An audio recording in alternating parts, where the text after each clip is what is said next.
9,38,000 কোটি টাকার বাজেট বাস্তবায়নে আগামী অর্থবছরে 6,95,000 কোটি টাকার রাজস্ব আদায় লক্ষ্যমাত্রা নির্ধারণ করেছে সরকার। সমৃদ্ধ বাংলাদেশ বিনির্মাণে 2026-27 অর্থবছরের প্রস্তাবিত বাজেটে দেশের আর্থিক খাতের চিত্র তুলে ধরে অর্থমন্ত্রী জানান, কর জিডিপির অনুপাত 10.2% উন্নীত করতে ধার্য করা এই লক্ষ্যমাত্রা অর্জনে 6,04,000 কোটি টাকা আদায় করতে হবে জাতীয় রাজস্ব বোর্ড এনবিআরকে, যা চলতি অর্থবছরের প্রস্তাবিত বাজেটের তুলনায় 1,05,000 কোটি টাকা বেশি। 6,95,000 কোটি টাকা রাজস্ব আয় প্রাক্কলন করা হয়েছে, যা জিডিপির 10.2%। এনবিআরের কাঁধে পড়া রাজস্বের খাতভিত্তিক বিভাজনে দেখা যাচ্ছে সাধারণ মানুষকে চাপে ফেলা পরোক্ষ কর ভ্যাট থেকে আদায় করতে হবে সবচেয়ে বেশি 2,23,480 কোটি টাকা। চলতি অর্থবছর এ খাতে আদায়ের লক্ষ্যমাত্রা ছিল 1,84,630 কোটি টাকা।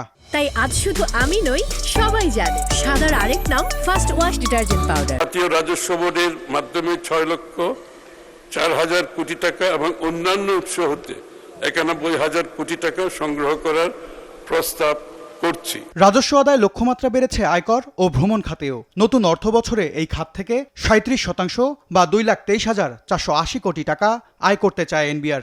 চলতি অর্থ বছরে যা ছিল 1,75,730 কোটি টাকা। সরকারের লক্ষ্য মধ্যমেয়াদে কর জিডিপি অনুপাত 10% করা এবং দীর্ঘমেয়াদে 2035 সালের মধ্যে 15% উন্নীত করা।